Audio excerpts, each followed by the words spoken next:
शकतात उत्कृष्ट दर्जाचं द्राक्ष पिकवण्यासाठी खूप कष्ट लागतात. आज आधुनिक शेतकरी पवन शेळके, गाव आष्टाद, तालुका चाकूर, जिल्हा लातूर या ठिकाणी आज आपण आलो आहोत. अशा पद्धतीने त्यांनी बागेचं नियोजन केले, त्यांच्याकडून माहिती घेऊया. नमस्कार, मी अजमेर सर, जनता नियोजन या चॅनलमध्ये आपलं स्वागत आहे. सर नमस्कार. कोणत्या व्हरायटीचं आहे सर हे आपल्याकडे द्राक्ष सध्या? SSN variety. SSN आहे का? आणि आता सध्या काय भाव चालू आहे याला किलोला? 200 रुपये. 200 रुपये किलो. आपल्या रोडला डायरेक्ट 200 रुपये. बघा, हे रेणापूर आणि या ठिकाणी नळेगाव ह्या महामार्गावर ह्यांचं हे स्टॉल आहे आणि एकदम गोड आणि चविष्ट जातीचे व्हरायटीचे हे द्राक्ष आहेत. आपण थोडंसं पाठीमागं बागेमध्ये त्यांची माहिती घेऊया. एका द्राक्षाच्या वेलाला एवढं प्रोडक्ट आणण्यासाठी त्याचं फवारणी, त्याचे आरोग्य नियंत्रण, त्यानंतर मशागत, पूर्ण मेहनत आहे.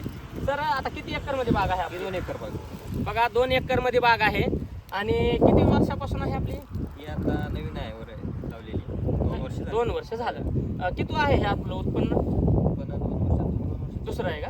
बरं. तर आपण बघू शकता की दुसऱ्या वर्षी हे उत्पन्न लागलेलं आहे. आणि एका झाडाला आपण जवळ येऊन दाखवा इकडं की कशा पद्धतीनं बघा हे द्राक्षाचे घड, ग्रेप्स लागलेले आहेत. तर 200 रुपये किलो ते घेले का गिराईक? घेते ना. बरं. आणि मंडीला जर हे मार्केटला तुम्ही घेऊन गेलात तर ते कसं आहे? मंडीला नाही किती तर आपलं गिरायक होते. तरी कसं भेटतं? मंडीचा भाव काय चालू आहे? मंडीला 20 रुपये कमी भेटत. बरं. बघा, मंडीला सुद्धा भाव कमी आहे. आणि ते दुसरे गोल व्हरायटी आहे द्राक्षाची, त्याला कसा भाव कमी आहे का जास्त आहे? त्याला बी असंच आहे. असंच आहे का? हा. बरं बरं, ठीक आहे.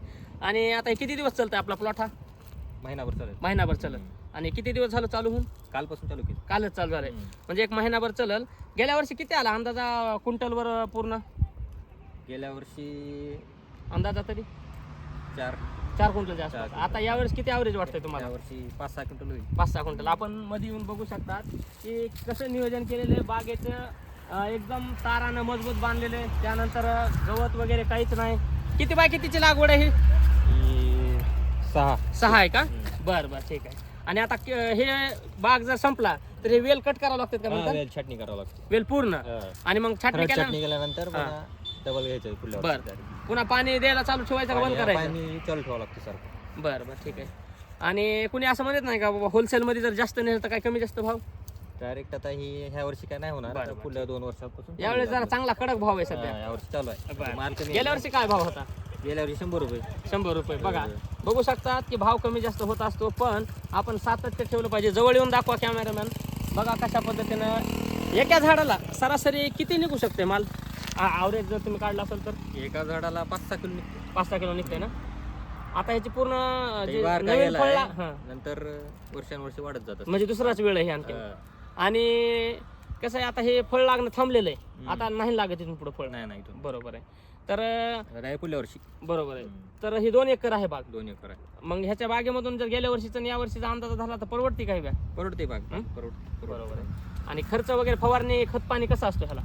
त्याला वेळेवर करावं लागते खात पाणी. बरं बरं. किती दिवसाला तरी पाणी चालू आहे सध्या? पाणी सोडावं लागते रोज. बरं बरं. 1 तास. आता किती आहे कालपासून? मग किती झाली विक्री सध्या? नवीनच सुरू झालं म्हणल्यावर काल 10,000 कला झाला. हा, काय म्हणतात? 10,000 गल्ला? बापरे, कुठं न जाता? रोज कुठं न जाता इथंच होतंय. बर. आजचा अंदाजा? आज बी तेवढाच होईल. बघा, शेतकरी मित्रांनो, व्यवसायामध्ये चढ उतार येऊ शकते. शेतीमध्ये नक्कीच उत्पन्न आपण घेऊ शकतात. आता आपल्याला उचलता येणार नाही असा इतका जास्त हा बहार लागलेला आहे. आपण बघा, जवळ येऊन दाखवा. 10,000 ह्यांनी जागेवर माल विकायला लागलेत का? त्यांच्या कामाची क्वालिटी आहे, मालाची क्वालिटी आहे आणि जागेवर कस्टमर येऊन घेऊन चालले. तर आपण महागाई बघितलं, खूप गर्दी होती.